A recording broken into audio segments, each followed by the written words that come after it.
for all of us. It's about predicting where the consumer is going and getting half of it right. One of the things we want to do is create ads that don't suck. Embracing change creates great possibility. I'm Alan Hart, and this is Marketing Today. Today on the show, I've got Elina Vilk. She's the Chief Marketing Officer at Hootsuite. She became the Chief Marketing Officer at Hootsuite in August of 2023, and she brings over 2 decades of experience. Before Hootsuite, she led marketing at WooCommerce, and she previously led small business marketing at Meta, where her team enabled small businesses to build their online presence in apps like Instagram, Facebook, WhatsApp, and Messenger. Before that, she was at PayPal and eBay and spent almost 10 years there, and Visa before that. On the show today, we talk about a number of different things related to Hootsuite, their new social media consumer report, the type of insights and takeaways that marketers like us should be thinking about in terms of how to make our brand more relevant and authentic. And we talk about the future of social media and where it's going. So I hope you enjoy this conversation with Elina Vilk.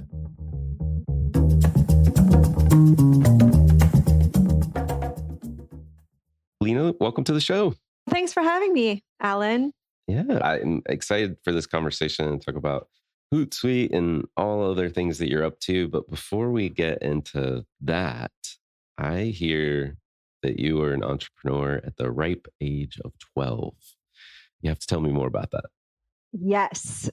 My career journey started very early. I didn't know that I was doing marketing, but I was doing marketing back in the golden years of age 12. I was an immigrant. Growing up, we were refugees here in the United States.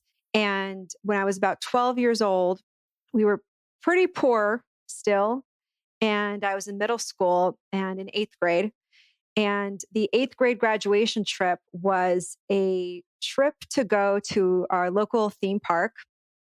And there were 2 ways to go. One is you could pay a subsidized fee, which we couldn't afford at that time. Or you could be the top candy salesman of the school drive. I knew I only had door number B as the option in those days.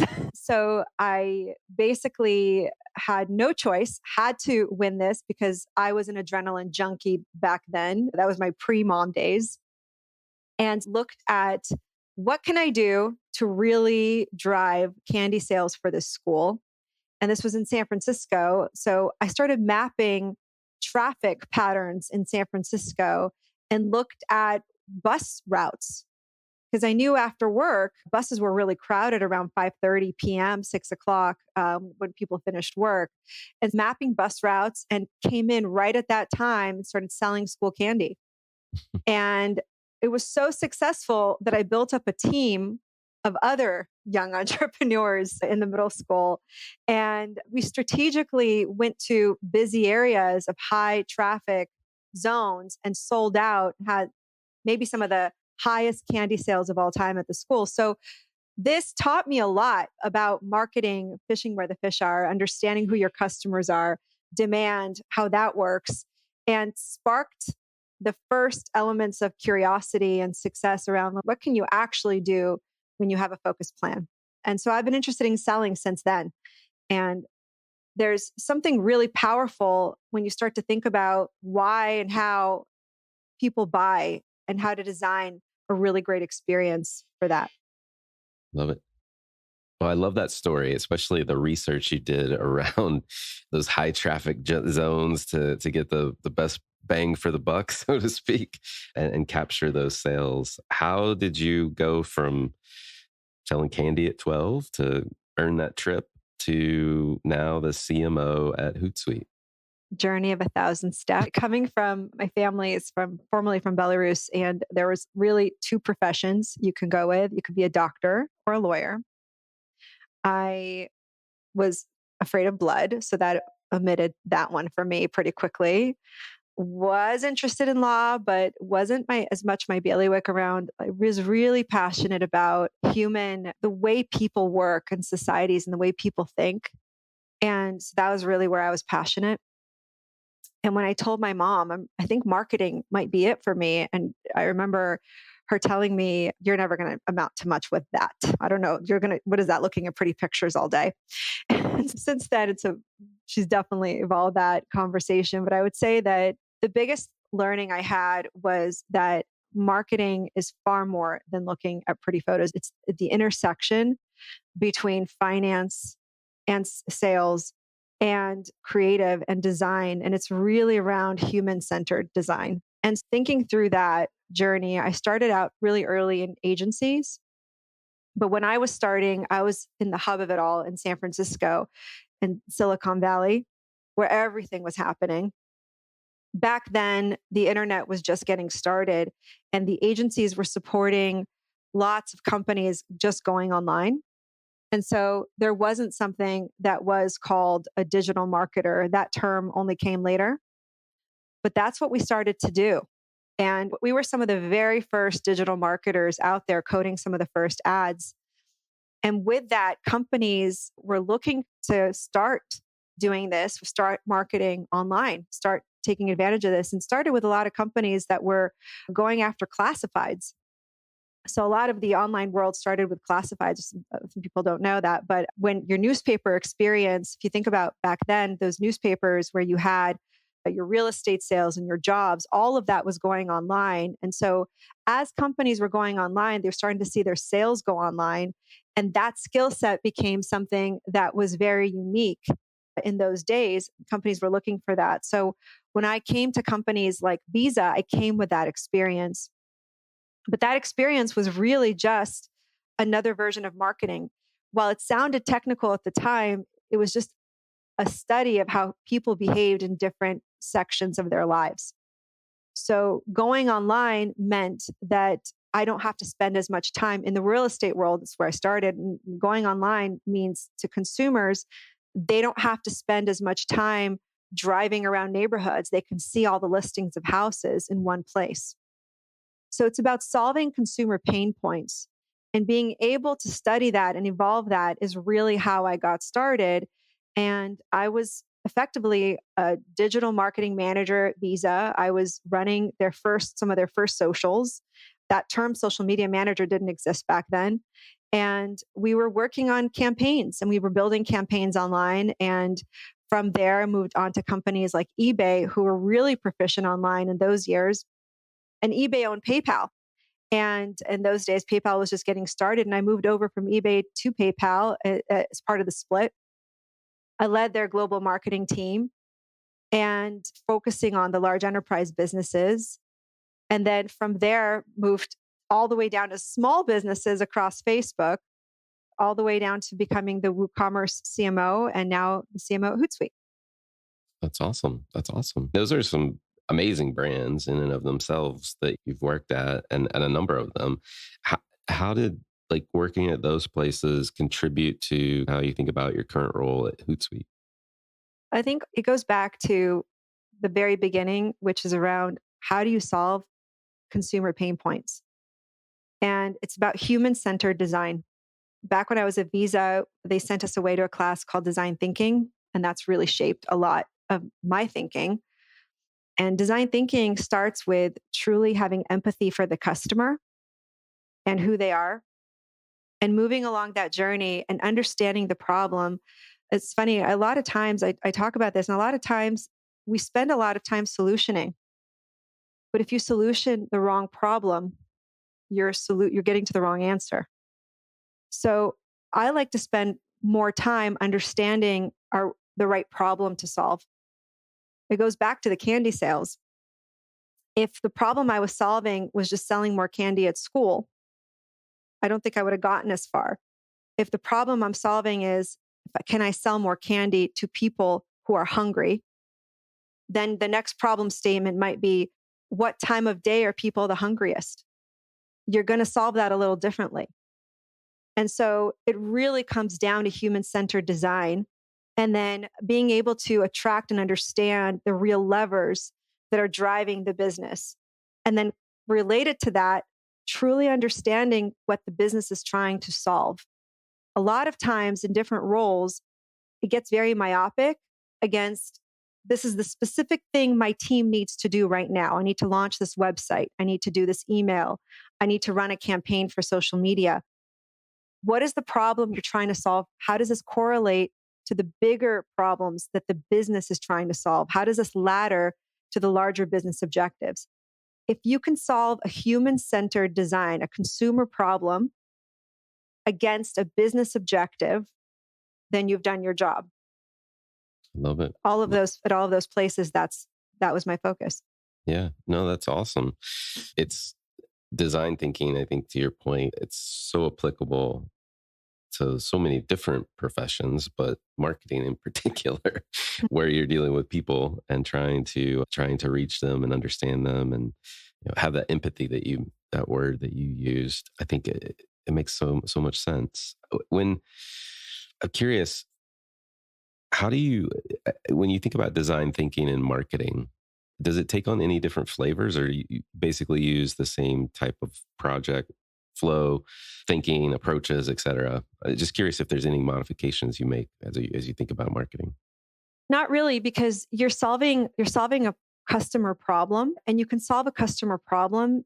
It's really about how you're solving the problem and like I mentioned, I still think of it in the traditional way. There's 5 phases in design thinking. In the first phase, it's about customer empathy. If you don't spend enough time understanding the customer, you're not really going to understand the levers that you have to pull. And you tend to think of the tactic that you're deploying in that very moment, which is something that I've noticed a lot in teams, especially with Purview. Oftentimes you don't feel empowered to make decisions at different levels in your career. I actually find that you are empowered. You're more empowered than you think if you're solving a customer problem. So in marketing, the way that manifests is if you understand, and I think of research done in many ways. You can do research about someone, which is, let me read a study. You can do research with someone. Let me see how you are using the product, or let me see how you are using the marketing. Let me see how you're experiencing the experience. You can do a direct interview with a customer and ask them about their experience. There's a lot of different ways to do it. And what they're not going to tell you is the answer. What they are going to tell you is what they're experiencing based on what's in front of them. But the thing to note is that what exists today is not the thing necessarily that you want to build tomorrow. So using that as a proof point just tells you almost what not to do, but almost start to reframe your thinking. I don't know if you're familiar with the Got Milk campaign. Mm-hmm. Yeah. The Got Milk campaign was really interesting because when they did their customer research, they realized milk was sold for 2 decades on the value proposition of milk. So today we talk about vitamin D, milk helps you grow, based on 2 decades of marketing milk against the value proposition of milk. As you think about what they did with the Got Milk campaign, was so brilliant about it was in their customer research, they found that milk wasn't thought about based on the value proposition of milk. Milk was thought about in combination with another product. So it was the absence of milk that mattered more than the value of milk. So they learned that in the research. And so they came up with a problem statement and they developed their campaign around that problem statement. And that's how they got Milk. Because they learned in the research that how do you consume milk? Peanut butter, hot chocolate chip cookie, all the way in my coffee. So it's a combination brand. And so if you think about that, then if you don't have it, and when you're reaching for the other thing, the value of the other thing, that's when it matters. And so they thought about the problem very differently. They could have just gone down a traditional marketing route and thought about, tell me what you like about milk, and did a whole campaign around that. Had they not done the customer research in the way that they did it, and then identified the problem in the way that they did it, that campaign would not have existed. And that's the way I like to think of marketing across the board, and product and many other functions, is really around what is the true customer insight that we're solving for? What's the problem statement here that we're solving for? What's the altitude of that problem statement? How narrow do we go? And then how do we actually solve it? Can we solve it here? Can we solve it with marketing? And I find that a lot of times, if you identify the problem the right way, you could solve it with marketing. You could solve it in messaging. You could solve it in the experience. You could solve it in the way that you onboard people. It's just about looking at the problem in the right way. I love that. Thank you for that example. And I'm now going to look at the Got Milk campaign because you cannot have a hot cookie without wanting milk. I'm sorry. It just doesn't exist. Chocolate chip cookie out of the oven. Yes. Now I'm cold hungry. glass of milk. Exactly. Let's shift gears a little bit and talk about social media. First, I should say congrats on publishing your latest Hootsuite social media consumer report. Tell me a little bit about the purpose of that report. So the purpose of the report is companies are spending a lot of time in social media, and they're doing a lot of content. And is it effective? And it goes back to what I was saying before. Are they meeting consumer needs in social? So there are 5 billion people spending over 2.5 hours a day in social media every day. It is probably the biggest town square in the history of time. And it's the only place where you can have a two-way dialogue, where you can actually build a relationship with a customer in your marketing suite. You think about that and you think about why are consumers, going back to the problem statement, why are consumers on social? And when they choose to engage with your brand, which is, by the way, they're in social media to engage with friends and other people. So if they're engaging with your brand, that's a huge honor. If they're engaging with your brand, why are they doing it? And how can you honor that relationship and really build a two-way dialogue with them? And what is the kind of content they're going to really respond to? And what is the kind of thing that is just going to really turn them off? So that's what it was about. And it's about addressing those pain points and helping brands understand how to leverage social intelligence to get to what their customers really want and inform their strategies. Hopefully, it makes the customer experience better and the brand experience better. I'd love for you to share a few takeaways that you're taking away from this report and research that you've been doing. I'll give you a couple of tidbits. One is, if someone is following you, today's followers could be tomorrow's buyers. So like 75% of people who follow brands on socials have plans or have purchased from them, have plans to or have already purchased from them. And if a Gen Z follows a brand, it's twice as likely to signal intent to purchase again soon. Another interesting find was that consumers like brands when they join into a cultural conversation or a notable moment. So this tells us that brands can and maybe even should lean into a cultural moment, like a pop culture moment, a major sporting event, and even about half, and this is dicey because you can go either way on this, is some political events. And I can give you an example of how we did it at Hootsuite for our own customers. So back in, I think it was January or February, we have listening tool. We just acquired a company called Talkwalker. And we have a listening tool. And basically we saw that there was all this news mentions around country music. We're like, oh, country music is popping. What's going on over there? And then we seeing that, and then back in, I think it was February or March, we found out that Beyonce was going to launch a country album. So we were like, conversations picking up. Beyonce's getting into this game. Something's going to happen here. So we launched our own country album with our Country Owlie. You can see it on our social media pages, our Hootsuite pages on LinkedIn and YouTube. But if you're interested in Country Owlie's music debut, but we launched our own country album the day before she did. And it was funny and it was kitschy and it was around the content was around B2B and marketing and things like that. But and we were right. Basically, it got a ton of brands were reacting to this album days after it happened. We launched an entire album the day before it happened. And we were able to actually drive a ton of new business that way. And so that's just one example of something that you could do in social to jump onto an event or an unfolding moment. A lot happened back, if you look at the Taylor Swift days with Travis Kelce, a lot was going on there in terms of cultural crossover. A lot of brands were jumping in from a very profitable way to jumping into that cultural conversation. And I think there's something there. If you can find a niche, especially a niche audience around a cultural moment that a subgroup or a subspecificity that people love, it's something that is going to really drive business for folks. But over half of customers also want content that just makes them laugh. They want something that makes them feel something. They want something inspiring or visually engaging. So it's just, these are just some of the things where we were learning from that report, which maybe are not surprising, but it is surprising how little that happens in social media with brands. Yeah, I love that idea and that example too of like capturing your own inertia with what's going on and inserting your brand in a very unique and funny way, if you will, too. I know you also cover what brands get right, what they're getting wrong. What are some of the maybe negative things that you found? Far and beyond the worst brand sin was clickbait.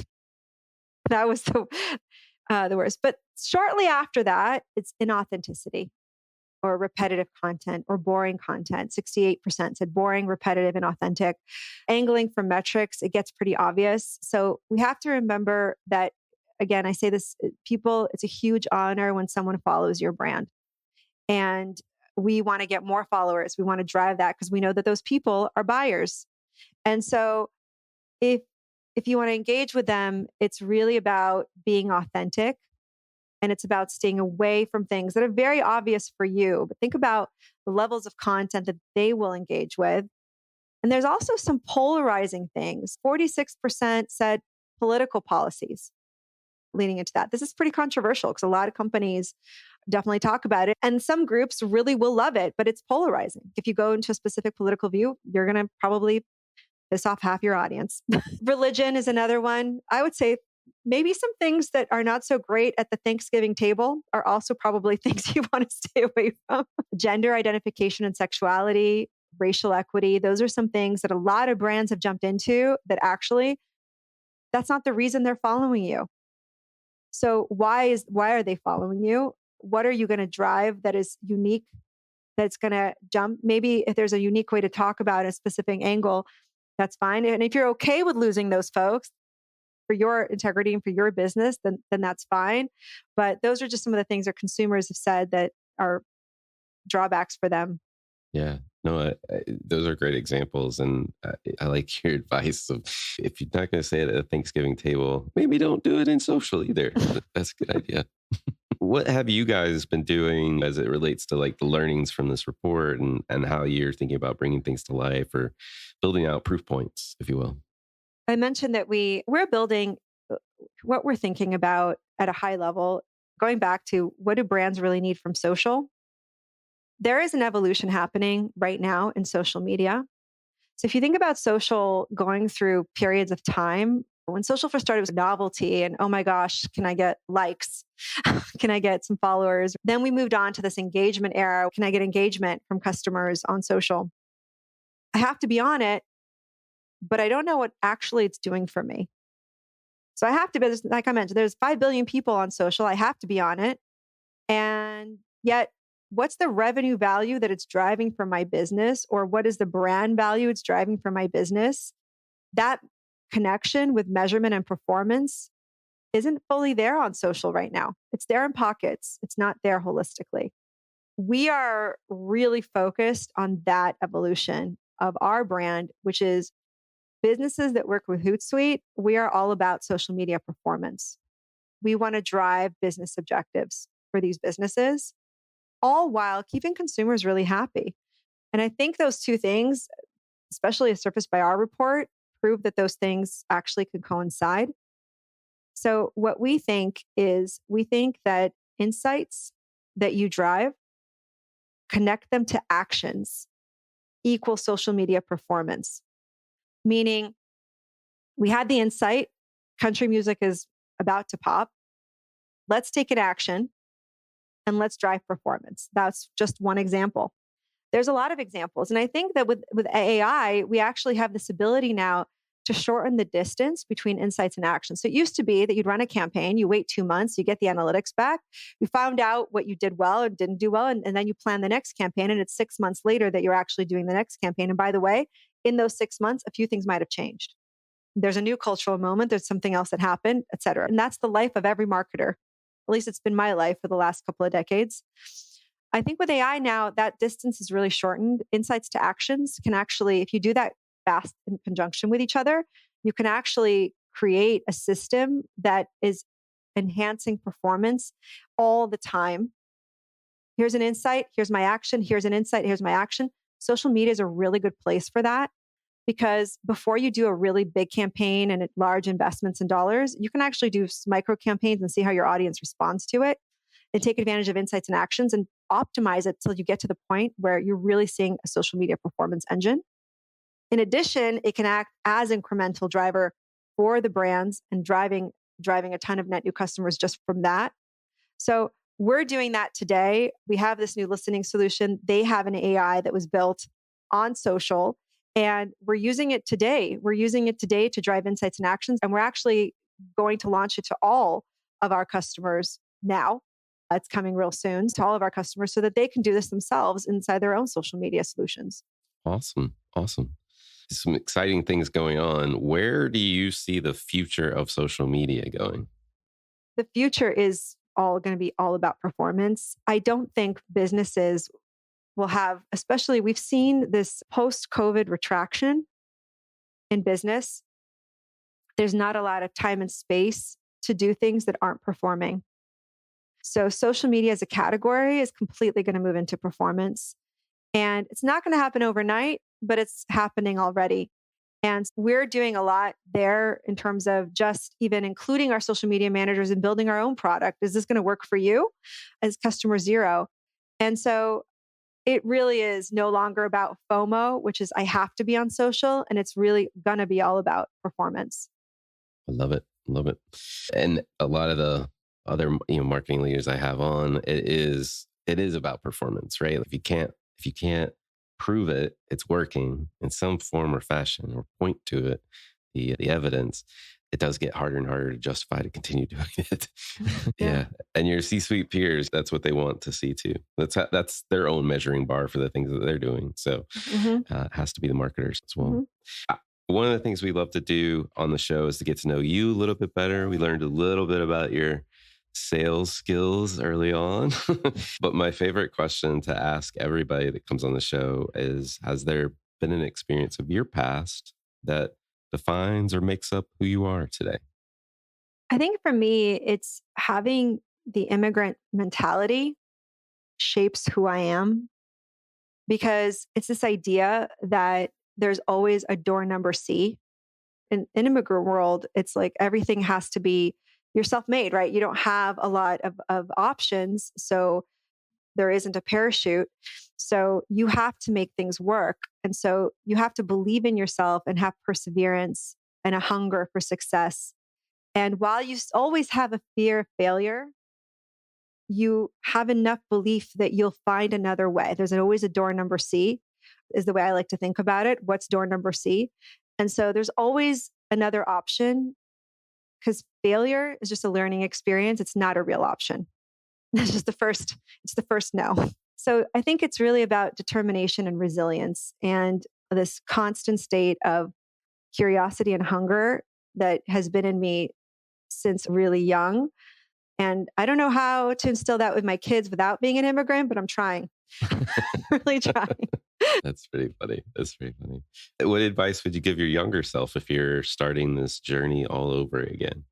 Even with door number C as a philosophy, I think I always struggled with feeling like I wasn't good enough or being an imposter. And I think a lot of people, especially women, struggle with this all the time. And I still do sometimes. Am I thinking about this the right way? Am I doing enough? Am I enough? And it's just, I would say that I wish I knew. I always felt like executives, your parents, when you're starting out, you think your parents just know everything. It's just your mom definitely knows what I'm doing today, right? That's mom definitely knows the answer. And I wish I knew that actually no one knows. No one ever really knows. They look like they know, they seem like they know, but they don't know. And today, an IC in my organization knows way more than me on the thing they're working on than I do, right? If you doubt your knowledge, believe in your ability to put the effort and dedication in to learn it and excel and know your topic better than anyone else, because you're going to give answers and you're going to be a puzzle piece to somebody else. And if I understood that earlier in my career, it would have given me so much more confidence moving into my career. No, I love that. I love that. One of the things that I say to people as well is no matter what position they hold, they're still people. It's just like you and me. They have the same fears, concerns, things in home life going on. Like all of those things still exist despite the position or authority or whatever it is. So I love that you talk about that. And imposter syndrome is real. It has come up a number of times on the podcast as things as we talk about these types of things. And yeah, I think we just have to. I think you said in your first response around believe in yourself, right? Believe that you're good enough. I think that's really Yeah. good advice. Yeah. You can always find an answer. Right. There's always a way. There's just always a way to find an answer. You're never actually done. Right. That's the thing. So Exactly. I wish I knew that. I wish I knew that earlier. I don't even know if I would have believed it if someone told me that. Awesome. Is there a topic you're trying to learn more about or you think marketers need to be learning more about now? Oh, I think if there was something that a marketer needs to learn is what is in the brain of the CFO and the CEO. Yep.